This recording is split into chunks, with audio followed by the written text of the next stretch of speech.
We're here to talk about pets, pet nutrition, and wellness, anything that can help our fur children live a longer, vibrant, and happier lives.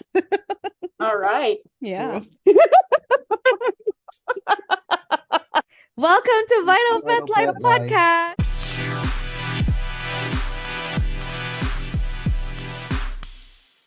Hi, everyone. Last time we unfolded essential nutrients with our animal nutritionist, Laura. And now we're going to uncover how to distinguish if ingredients are human grade and other best practices for your fur baby. The other thing I would say about a raw diet is that where it's not processed into something like a kibble, although I mean freeze dried is, which freeze dried is kind of up and coming, and I think it's going to be big over time because it makes a raw diet accessible and very user friendly. Yeah, I was about to ask that because like he was getting the freeze-dried food, Yeah. so you just basically answered my question, the Yes. difference between raw freeze-dried food compared to kibble that is being processed. So yeah, Right.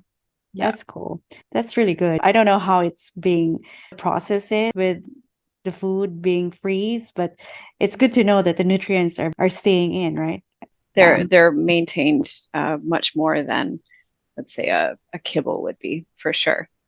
Yeah, and I think that it makes it not only friendlier for people to feed, easier for people to feed, but also decreases the risk of foodborne illness.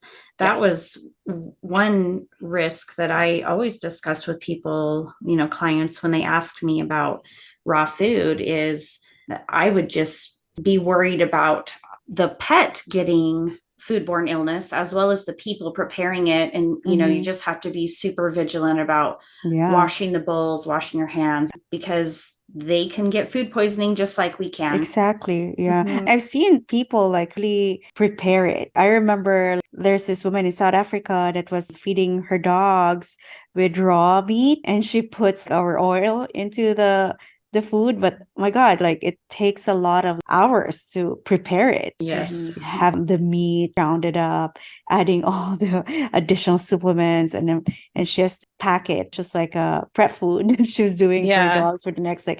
And that thing too, I'm like, oh, well, will that be clean enough? Like salmonella and all those stuff. And you don't know what's in Yeah. it, right? Yeah. I would say two things on that. One, I always deter people from making their own raw diet because I mean I've sold pet food ingredients for past 5 years or so, and I would say when I'm selling to any of the known pet food companies, we have to give them a COA or a certificate of analysis that shows all of the important parameters in this batch of whatever it is I'm selling to them is exactly how it's supposed to be. And there's always a little bit of variation. As with any natural product, there's a bit of variation in that.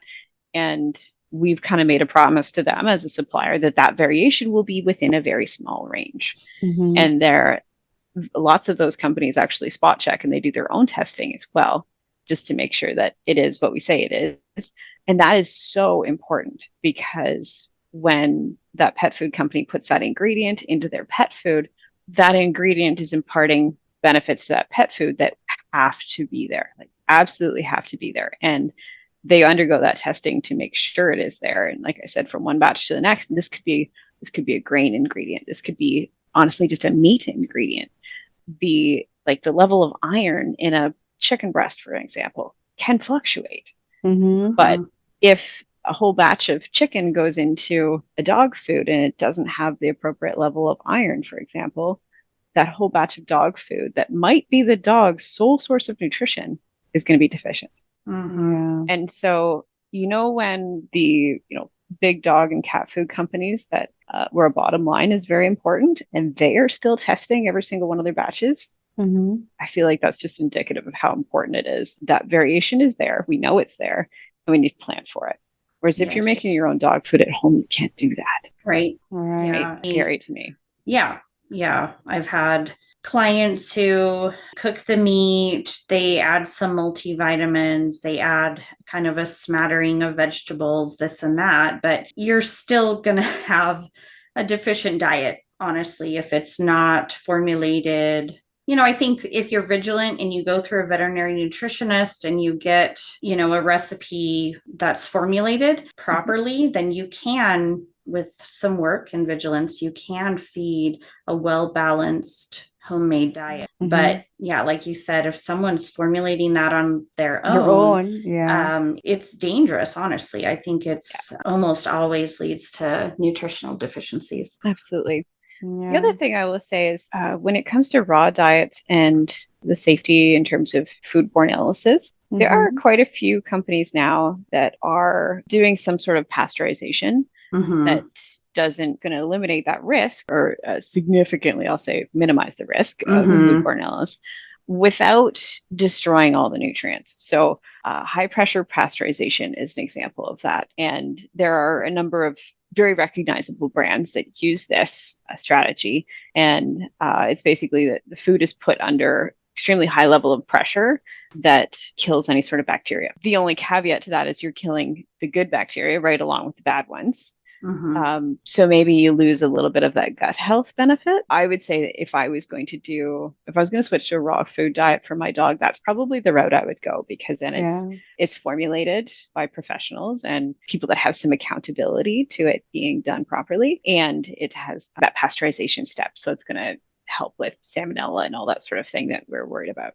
Right. And then we can just add in like whatever probiotic or prebiotic that you need. Like, I mean, there's a lot of supplements out there that are available too, right? Absolutely. And that's where it comes in, that you can customize your pet's diet with toppers and whatnot. And supplements. Yeah, that's why Vital Pet is here.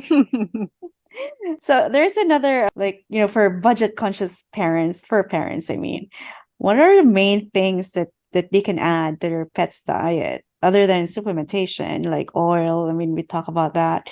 Like, other than the omega-3s, like, what do you think is the best that they can add in, or to save money, or that they can say like, okay, at least I'm giving my dog better food than, what I'm getting from the kibble? Yeah, gosh, omega-3 is definitely the biggest on my list.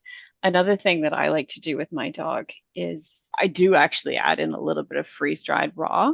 Not all the time because it is expensive, but just as a little bit of a topper. And I think of it, I guess, as I'm adding a little bit of variety. I'm also adding a little bit of, like I said, those extra benefits. The benefits are a little bit less tangible than, say, omega-3 is for my dog, at least. But that's still a good one. Another thing that I really like about supplements is that you can cater them towards not just, general health and well-being, but if your dog has something specific that's ailing them, say, I mean, they're aged, they have sore joints and that sort of thing. There's a number of supplements in the industry right now for joint health or that sort of thing. So that's an option too. I mean, is there something specific that needs some catering to? Yeah, just like our mobility powder or mobility treats now coming up. Yeah. Yeah. And I think you kind of mentioned this earlier, Laura, but when you have a diet that's formulated to have higher omegas, like, for example, I was feeding Cody a senior diet, hip and joint, and kind of a brain health diet that had a higher amount of omegas, but I still was supplementing with fish oil on top of his food, because I just feel like in the kibble, it can degrade and you don't get as high of a level as if you're giving the fish oil. It's concentrated in the fish oil. Yeah. At least we covered most of the questions. Yeah. We talk about the allergy. We didn't talk about organic or natural food, but I feel like it's the same as freeze-dried and custom kibble.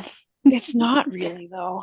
Really? That might actually be a good one to talk about. Okay. All right. Can we talk about that? So Laura, like, what about organic and natural dog food? What do you think is better, like, when it comes to choosing brands or pet food? Is organic better or a natural one? What's the difference, really? Well, I would like to answer your question with a question. What is a natural dog food? I don't know. Like, is it? I think it's the same. It was a bit of a rhetorical question. I know. That's why I'm like, what is this? Like, yeah. And the reason I ask is because nobody knows. Natural is not it doesn't have a finite definition. Organic does. Or what about like human grade? Does that be yeah, in the same level? I mean, we're talking about different things. So yeah. Organic is how was so let's say the ingredients in that dog food produced? Where they think about your supermarket, right? You've got, let's say bell peppers that are organic and bell peppers that are not organic. And I mean, it's still a pepper, but one is produced without the use of fertilizer, or I should say, without use of non-organic fertilizers. And it's basically the production system is very different. And there's lots of speculation on whether that has a follow through to the quality on the end. I think that's very much a lifestyle decision, whether you want to buy organic or conventionally produced, whether it be produce or dog food or what have you.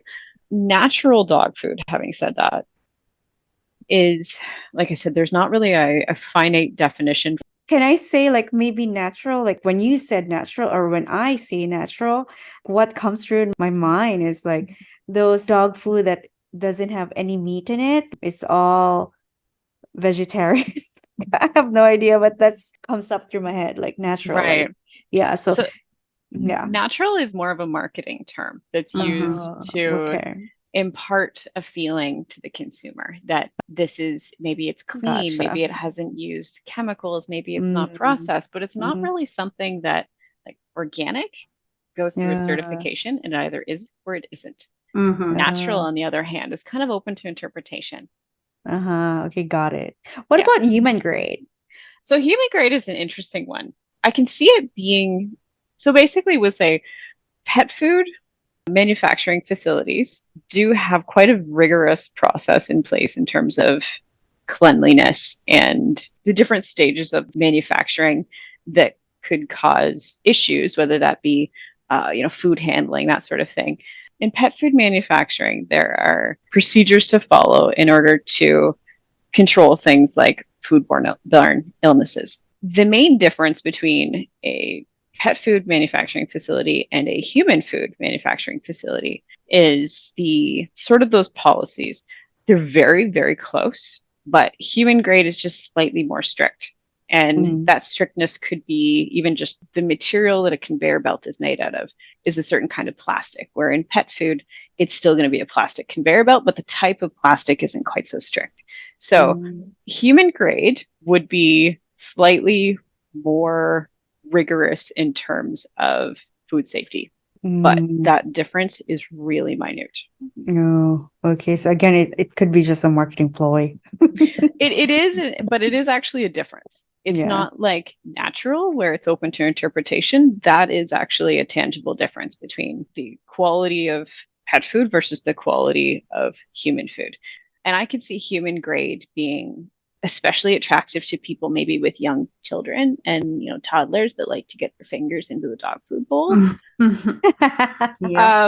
I don't have young children myself, but I could see that being a concern with dog food, and maybe a toddler picks up a piece and eats it and that sort of thing, and then it's just less of a concern. I think it's a little bit of peace of mind. Okay, got it. Wow, so there's a lot of stuff that we're learning today, Dr. Amber. Do you have any more questions? I think I have maybe like last words for Laura. Again, I think we discussed this. So what are the components that us dog owners should be looking for, or even pet owners? I mean, not necessarily dog, like for an animal food, like dog or cat food, that you can tell us. Well, I'll walk you through my process of when I selected the dog food that I'm currently feeding my dog. Okay. And I started with, well, for one, looking at the dog food that she was eating when I adopted her and whether or not that was sitting well with her. And there were some issues with it that I wanted to address. So that triggered me to want to change what she was eating. And by that, I mean, she was having the biggest poops. And I know she's a big dog, but my gosh, they were huge. And she always seemed hungry. And granted, she was also a puppy at the time and very food motivated, but just starving all the time. And so I started thinking maybe her food that she was eating was not as digestible. And I say that because, she's clearly feeling hungry, and what's coming out at the back end feels like a lot of volume, right? Yeah. Maybe more than it should be. So I started out looking for a food that was very highly digestible compared to the one that I was feeding. And so that leads you to some of the more expensive dog food brands. And then beyond that, I also did a lot of reading up on the brands themselves and what they stand for and sort of what types of dogs they market towards. And I say that by there are some brands that specifically cater to sporting dogs, dogs that have a very high energy expenditure.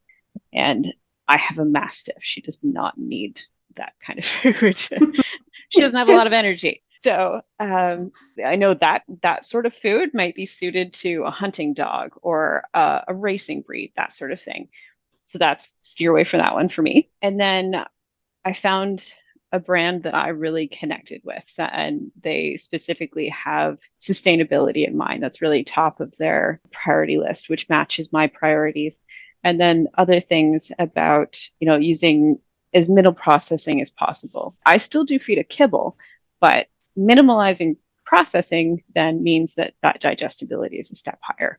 And so kind of going through this process of vetting the company themselves, understanding their how and their why, and aligning my needs with that. That's good. I feel like that should be the one thing that every consumer, not just for the animal, right, to decipher before buying a product. And I think that's a good process to check too, like making sure that the food is digestible and checking on poops. Because I learned over time, like with Tuxedo, that bigger poops doesn't mean it's good food. Right, Dr. Amber? Right. Yeah, so meaning he doesn't really retain any of the nutrients that he was taking in, that he's supposed to take in. So yeah, it should just be normal and twice a day that they poop. Exactly. That's how I see Tuxedo. Like Tuxedo only poops twice a day, and I can see that it's not that huge. And I know I get happy because I'm feeding him good food. Well, the other things that you should look at too is, what is the quality of that poop? Is it easy to pick up? And that sort of thing, right? Yeah. And so, even further to my story of how I came across the particular brand that I'm feeding now, I think I got lucky in the very first one that I switched her to. She seemed to do really well on, but there is a little bit of trial and error in terms of picking a dog food. And my dog doesn't have any allergies that I know of, but a part of that trial and error process could be something like some dogs don't digest protein well that comes from four-legged animals. I have a friend that has a dog in particular that she can eat fish and I would say two-legged animals like duck or chicken. But anything like lamb and beef or pork that have four legs, for some reason, the dog just doesn't handle very well. So that's the nice thing about, lots of brands have multiple formulas. There'll be a duck formula or there'll be a lamb formula and that sort of thing. So not only can you play around with brands themselves, but also what sort of flavor. That's good. Yeah. Well, can I add a couple things? Yes. I think, Laura, your advice is great. All of those things to look for in a food. I would add a couple more. If you, just because pet food labels and human food labels can be so tricky to read and decipher, to know what those terms actually mean. So if you have any questions, if you're looking at the back of a bag and wondering about these ingredients, I would encourage people to call the company. They would have a website or a 1-800 number you can call. And if they're like upfront about answering your questions, about the processing, about the type of ingredients, that's a plus to me if they're going to release that information to you. The other thing is to make sure that they have a veterinary nutritionist on their staff who's formulated. And the third thing would be to make sure that it's undergone a feeding trial. And so, just for example, if I wanted to make Dr. De Silva's dog diet, I could, just have a list of ingredients. I could put it into a computer that would spit out the nutrient profile of whatever I wanted. And as long as it kind of meets minimum requirements, then I'm good to go. I could sell my diet, but that is very different than the companies that actually formulate a diet. They feed long term. They have dogs that they feed these diets to see how the dogs actually do on the diet. And so those are just a few things that I would add. Exactly. From the veterinary side. I know. I think that's very important too. Having somebody to really like check and verify like the ingredients and making sure that it's palatable to the animals, and other than like the nutrition. Like, I think we're very lucky that with Vital Pet having a partner or a supplier that goes through that rigorous process for us before we even create the formula to sell. I mean, that's very important. That's very important for me. So, Dr. Amber, do you have any more questions to Laura? I don't think so. I think I've learned so much. Yeah, me too. So, Laura, we're very grateful for having you to uncover all these important facts about nutrition and to pet or fur parents like us. And now we have some steps that we can take to improve the nutrition for our fur babies. Thank you again, Laura, for being our guest today. Thank you so much for having me. This has been fun. I feel like we've just barely scratched the surface, but this is great. That's it for today's episode. Don't forget to follow our channel for more talks about pets, tips, advice, and fun stuff. Happiness, vibrance, and longevity for our fur babies and for our planet. This is Donnie, your Chief Treat Lady of Vital Pet Life. And Dr. Amber, your official veterinarian at Vital Pet Life. Once again, thank you for tuning in. Keep being a possum fur parent. Have a great weekend. Until next time. Thank you, Laura. Yeah, maybe we'll have to do another episode. I know. There's so much to talk about. Laura part 2. Yeah. I'd be happy to do it whenever you like. Yay.